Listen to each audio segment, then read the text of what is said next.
I guess that leads into my next question about your worm farm and how does it fit into your current module? What's the relationship? Well, those little workers, they shred hard. So I got into worm farming when I was considering all of the different cultivation styles, and I found Korean natural farming. So I was put on to Korean natural farming by a guy named Rich Blood. That's his given name.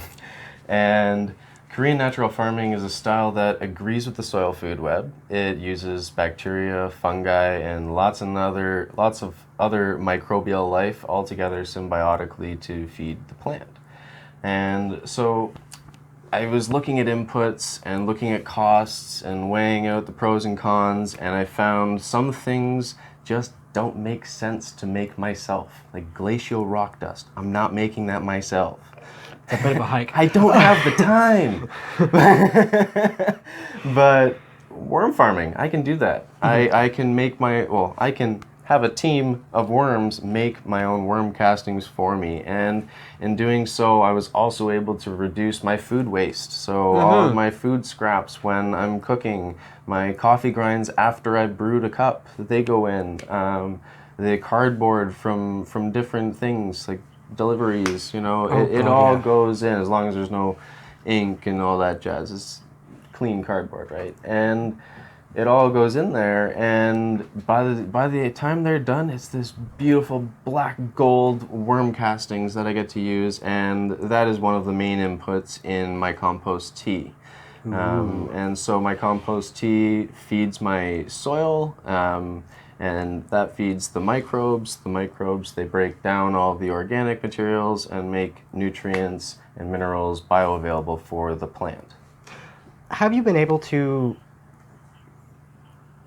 use certain ingredients to change the either pH level or the nutrient compound levels of your worm castings?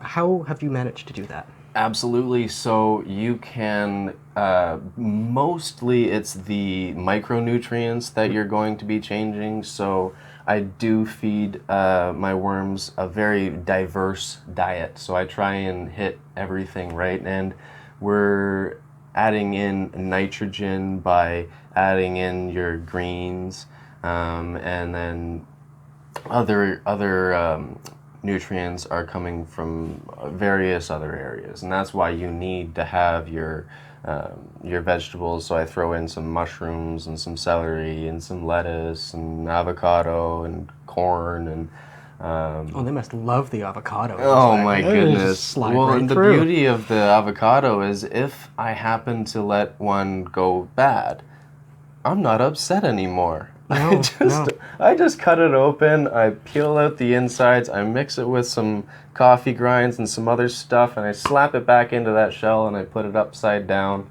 on top of my worm bin.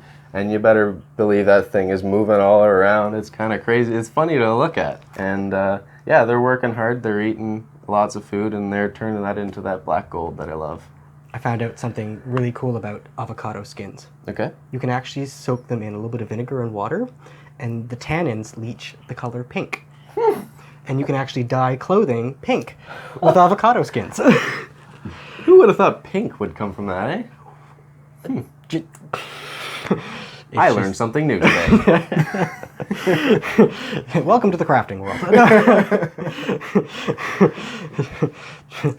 Actually, avocado skins were used in some form to make deep royal purples. Really? Yes. It's an old-timey medieval Two thing. things. Yeah, I know. I'm a history buff. I like that. Keep them coming. Because I did not know that. So, out of your, so far, 69 peppers, do you have a favorite out of them? I do. I do have a favorite pepper, and I'm asked this question quite a bit. Is it the 69th? I plant that one first. I love it. So I cannot deny the culinary diversity of the cayenne pepper. Nice.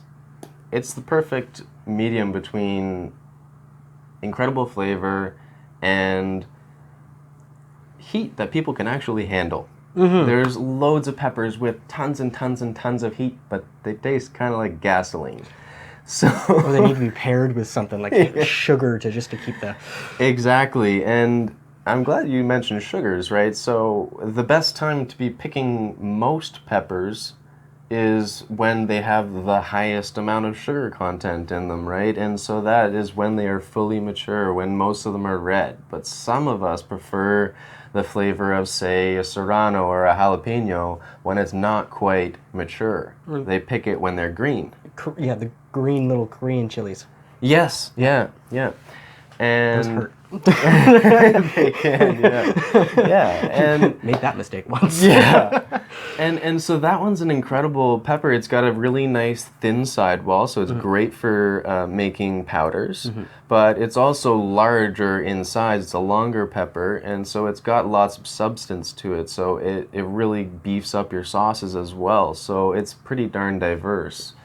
Second to that, I would say, is this wonderful pepper that was hybridized by a gentleman out of Wales. And so his name is Chris Fowler, and it's called the Sugar Rush Peach. So similar to cannabis, there's cannabis indica, cannabis sativa, right? In capsicums, there's Capsicum annuum, Capsicum bacatum, Capsicum chinense, Capsicum frutescens. And so examples of that would be like a Capsicum chinense would be a ghost pepper, or a Capsicum frutescens would be a Thai chili. A Capsicum annuum would be a cayenne. And so the Sugar Rush Peach is a Capsicum bacatum. And so the Capsicum bacatum has a really thick sidewall to it, incredible flavor, and it's very, very juicy. So while it's maybe not so great for a powder, it's perfect for a sauce or a jelly. It also has a beautiful, beautiful flower. It's got these beautiful yellow dots in the center of a nice white petaled flower. That does sound beautiful. Yeah, it does. So peppers can come in a variety of colors. Do the colors actually give certain like sweetnesses? Like I know some heirloom rainbow tomatoes are a little bit sweeter than your standard beefsteak. Right. Or cherries or purple cherry tomatoes are actually really vibrant in taste versus some other ones that are better off as sun-dried tomatoes.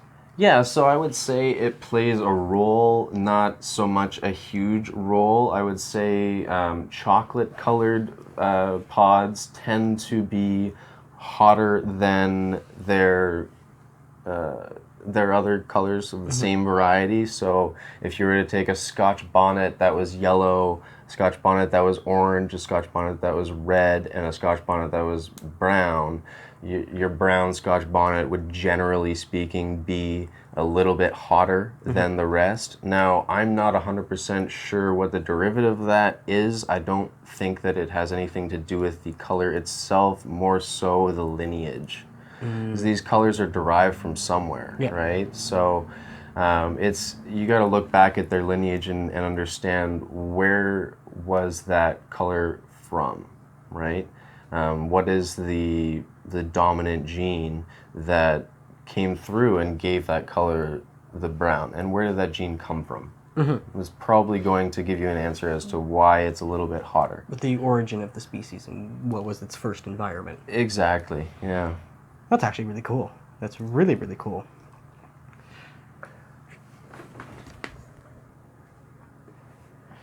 Is there a difference between store-bought peppers and homegrown or locally sourced peppers? Lots and lots of love. Also, the reduced footprint, you're getting a fresher pepper generally from a local grower, less distance, you know, you don't need to be paying transport trucks and running the gas and all that jazz. So you're saving your footprint and you're getting a fresher pepper, and my peppers specifically are organically grown and much more healthier in my opinion. Nice. So that basically says support your local farmers market, enjoy the fresh food, it's higher in nutrients, it's better for you, and it supports your local community.